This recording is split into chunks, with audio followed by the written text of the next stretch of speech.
everybody, it's me, Margaret, and I was just over here looking at the calendars. Sister Margaret Mary's Craft Fair is coming up, so if you're participating in that, it's time to sort of wrap up what you're doing and look at your calendar and see what time you need to mail in order to get it to her on October 7th. That's what I've got up here on the red line outlined right here. I've finished all my projects. I have actually packaged it up and it's getting ready to mail to her, but I took a lot of video. I want to show you not only what I have made along the way, but how I packaged it as well. Welcome to our fashion show to benefit Sister Margaret Mary's music program. There's still time to help if you have some things on hand. Kitty will start us off with the Happy Dog sleeveless dress with Peter Pan collar, followed by the brightly colored hula costume. Here are a couple of separates, a black long sleeve tee paired with a zebra print mini. Then how about a candy corn embroidered tee? Here it's paired with some jean shorts, or maybe pirate pumpkin is more your style. Here's a versatile navy sleeveless t-shirt currently paired with a bright floral skirt. Mickey Mouse is front and center on this cute pleated dress. Next is a trendy peasant top in these beautiful colors that would look great with a fun pair of shorts with real working pockets. Of course, anyone would like an embroidered froggy t-shirt, but if not, how about dogs? Doggy trims here on the shorts and all over this cute button front top. Elegance is an understatement with this floral Christmas formal. The bow in the back adds a feminine touch. Want to think ahead to Easter with spring floral with an embroidered hem, or switch gears with a whimsical Disney shift dress? This summer gingham top is perfect for playing on hot days, or maybe switch to a crazy cat skirt for a fun outing. Felicity models our winter wear starting with this crocheted beanie. Now we're moving on to a crocheted slouchy hat with matching cowl seen here at another angle. The generic mid-size knitting machine makes a cozy cap. And we end with two hat and scarf sets. The first is knitted with pom-poms on the scarf, and the second is crocheted beanie with knit scarf with plain edges. We hope you've enjoyed our fashion show, and we also hope they bring Sister some funds for her music program. Temperatures were in the low 70s on photo shoot morning, and the dolls and I had to contend with too many visitors on the set. And Cozy had taken a special liking to Felicity. I went in to get something and came outside to this. Then, several days later, she parked herself right in Felicity's lap. So here is the packaging that I came up with. Now, it's important to note that Sister does not require or expect anybody to package their items. I'm doing so just because I like the way it looks, and I actually think it'll save her a little time. Also for her display, it kind of gives her a way to stack them up in a box, maybe the file folder style or something like that, to save area, save space. But also because people may have questions and Sister won't know the answer, so I answered things right down here. Handmade, 100% cotton, Velcro back closure, and then things like that. So here's a picture to show what the item looks like on the doll, and a notation that those shorts are sold separately. I thought that I was going to do these in outfits, and I decided not to do that because most of what I've made are separates. And you know, so what? You might already have jean shorts. You might not want any jean shorts. You might just want the little froggy t-shirt. So I'm doing them all individually. So let me show you how I do that. So the folder is simply a piece of cardstock and then another piece where I printed the stuff, one here and one up here, and sliced it long ways like this. And you'll notice this is some recycled cardstock. I did use up some recycled cardstock. Now you can use whatever program you're most comfortable in. I used Microsoft Publisher, and I made a little logo, quote unquote, that's, you know, whatever, Kitty's Closet. I included a picture here and of what it's supposed to look like when it's on, and then wrote all my information. And down at the bottom, very faintly, it says Made with Love for Sister's Music Program 2019.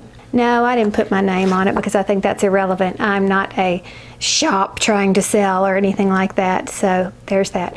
Then I just took a glue stick and I glued from here to here so that I have a little triangular pocket like this.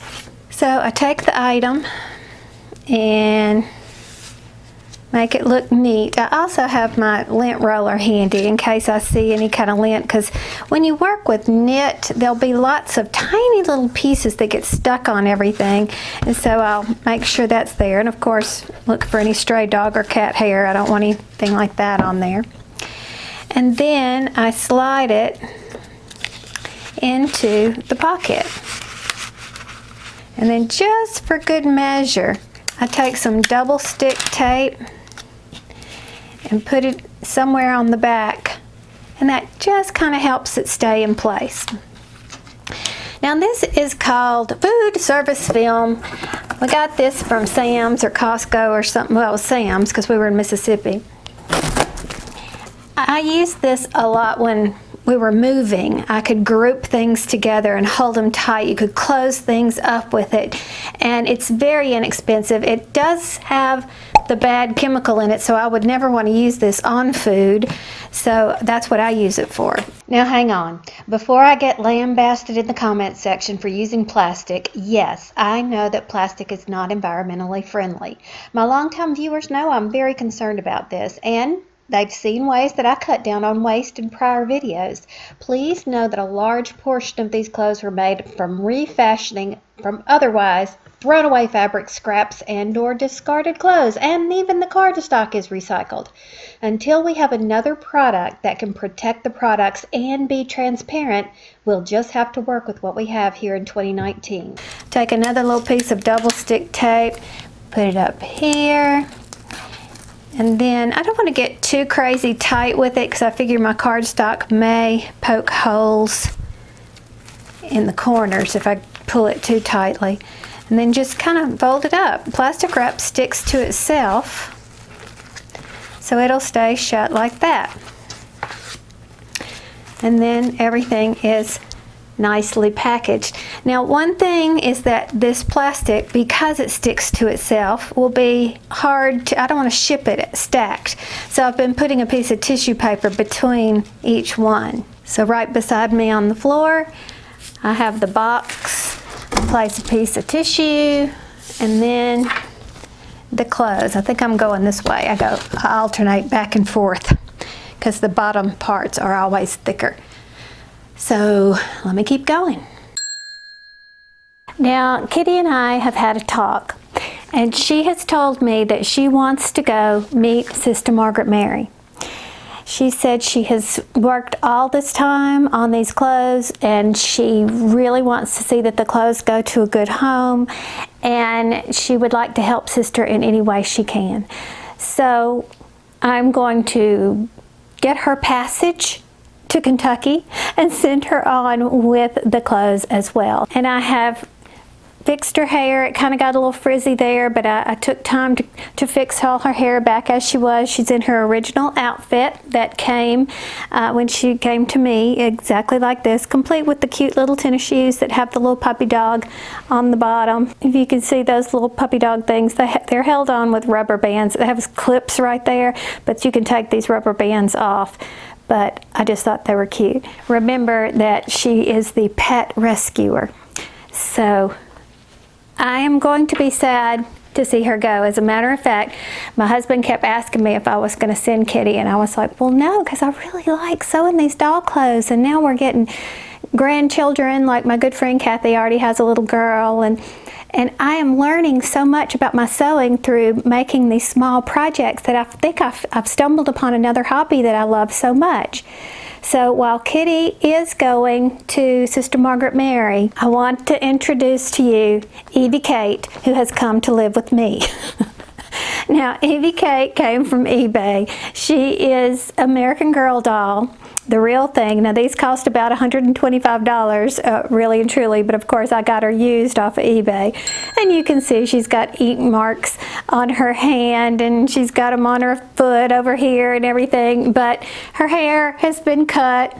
But I think she's beautiful, and she's going to be staying with me. and I will be able to keep sewing some doll clothes. So that's what I'm looking forward to. As a matter of fact, she has on a t-shirt that I made her as well. It has the little dragonfly embroidered thing that I did on there, and it's made of recycled material off an old shirt. But I just fell in love with her. So while I am brokenhearted to see my kitty go, I know it's the right thing to do because Kitty does not have ink marks all over her, and she is in practically brand new condition, and you know, so that's the right thing to do. So anyhow, I'm going to miss Kitty, but Sister's going to make sure that she gets a good home, I'm sure. So I pulled out some old yarn that I like a lot. It came from Big Lots. I paid, what is that, $2.50 a skein for it. And it's kind of like a thin version of Caron Simply Soft. So it's a little splitty, but it feels wonderful. It's 100% acrylic, and I really like it. And of course, you can't get any more of it anywhere. But I'm in the process of making a granny square doll blanket, and I still have a ways to go. It's been a while since I worked with a D 3.25 millimeter hook, but I've enjoyed it. I really do like working with smaller, thinner yarns these days. So why am I crocheting a doll blanket? Because I made a doll bed.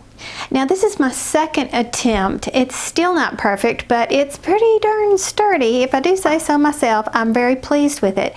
Now, my first attempt, I miscalculated that measurement, and so I had to take it all apart, chop off a 1/2 inch of this rail and the rail on the other side. Now here I am working on my second attempt to reassemble this thing after I corrected the side rails. And I have to say that hot glue is really great for this project. It holds well, but you can easily remove it with a little elbow grease. Another benefit is that it'd be easy to repair if necessary. Now, with my limited math skills and having absolutely no construction skills whatsoever, I'm totally winging this whole process. I had to keep tweaking a few corners until it became more stable, but eventually it passed my inspection. It's not perfect by any means, but it is solid, and it'll look great when I get the bedding finished. And you might be wondering why I'm doing this, and well, I'm hoping that after I get some experience under my belt, I'll be able to better craft some items to be given away or even sold for fundraisers. There's lots of different groups that do that sort of thing in our new neighborhood in Texas, and I'm hoping to be a part of those. Something really interesting that I've learned is that you can make some great doll furniture with foam board and hot glue. It's true. There are plenty of great tutorials on YouTube, and you can even follow woodworking plans and get some really impressive results. My favorite site so far is the one where I got these measurements, and I'll leave links in the description box below. I'm going to talk more about that in a minute. And speaking of her, you should see what she can do with foam board. It's crazy. Now what I'm using here is called corner molding, and it's the pre-painted wood version. Or maybe it's pre-primed, I don't know. It's about $1.75 a foot, but foam board is only $1 for 6 square feet. You know, you can get those 24-inch by 36-inch boards at the Dollar Tree. And I hear you can get different thicknesses at craft stores, but I've never investigated, but I don't know how much that would cost either. Looks like I'm finishing up here, so let's get on with the video. And once I did that, it's looking a little bit better. But when you're working with what you have, because I'm not spending any money, I had to take the plans from someone else and kind of tweak them in order to work with what I had. So let's rewind a little bit and let me show you my first attempt that's kind of skewed. Now, speaking of dollhouse projects, I made an American Girl doll bed. There is a wonderful site called American Girl Ideas, and the person who does it, her name is Rudy, and she's not affiliated with American Girl. She's just a super crafter, just genius. Now, her plans for this bed were actually done as a woodworking plan. Now, I don't know how to use those kind of tools. I'm not comfortable with corner molding and just chop that up. And you should have seen my husband and me trying to figure out how to do mitered corners up here. We did have a little mitering box, but it took a little mental gymnastics. This came from Thomas's new computer, and it just happened to fit perfectly as a mattress in here. I mean, totally happenstance. That was not planned whatsoever. I'll put a link in the description box below to the site. It's actually there. Well, I guess there's two things. There's her blog where she puts things like these plans, and then that's her YouTube channel.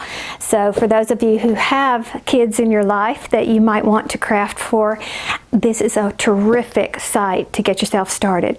Like even making things like little tacos and cupcakes and Starbucks drinks and fun things like that. And I told you I got Evie Kate off of eBay, and I didn't notice. I saw that somebody had cut her hair, you know, and that was okay. She has some ink marks on her in different places, and, you know, it's okay. A little scuff mark on her nose. There's ink right there. I mean, I don't mind. I think she's wonderful, and she's going to suit my purposes just fine. But, you know, there is a reason why I got her for $25 instead of $125. Look at her hair. She has no hair back there, so it looks like I'm going to have another wig change in my future. This is the way it's supposed to look. This is that new wig that I put on there. You see how thick and full and beautiful that is? I need to brush her hair, obviously. Can you see her little shorts? This is that same pattern that has the workable pockets like that, but I had this horrible dress that I got from Goodwill, and it was like an 80s type dress, and it had these little leaves on it, and I cut it out so that they just kind of, you know, showed up in the strategic locations. Forgot to put my mic on a minute ago. This was part of that horrible dress. This was the front of it. And I think this looks like something from the 80s. It had kind of a what do you call that, like an empire waist and a big long skirt on it. And then there were just a few of those leaves on the back, and I cut the back out and used that for the shorts. Don't ask me why I call her Evie Kate. It just popped into my head. I looked at her and I said, she's Evie Kate. There you go. So what's coming up? I've drawn out this pattern that I made for this little top and filmed a sewing tutorial that should be up soon. And you may remember the creation process when I was working on the original one, this one here that Kitty is modeling. And she has on her cute little matching shorts. By the way, I'll link the Lily's Designs video for these precious shorts in the description box below. It's a free pattern too. And let me know if there's any interest in a tutorial for this granny rectangle blanket. It's as simple as a granny square, but since beds are rectangular, you have to start it a bit differently. This is a great TV watching project, by the way, kind of mindless. And I have a tutorial planned for this pattern that has been on my blog for ages. If you like it and don't need a tutorial, I'll pop the link below, but I posted this thing back in 2013 and continue to get requests for a tutorial. And I guess 6 years is long enough to procrastinate, huh? Well, clearly I'm filming this over the course of several days, and as a matter of fact, today is the day we're going to do the Knitcrate giveaway, and I have to thank you people for your comments about the craft spending freeze. Not only did I laugh through a lot of them they were so funny, it cracked me up, but a lot of people gave encouragement. They also gave tips. It was a joy to read through those things, so I appreciate it. And as you'll remember, this is what we're giving away. Isn't it pretty? So I'm going to end this video with the winner announcement, but in the meantime, thanks for hanging out with me as always. I appreciate it more than you know, and we will talk to you soon.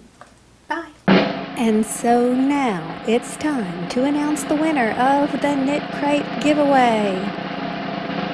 And the winner is Lori Kaylee.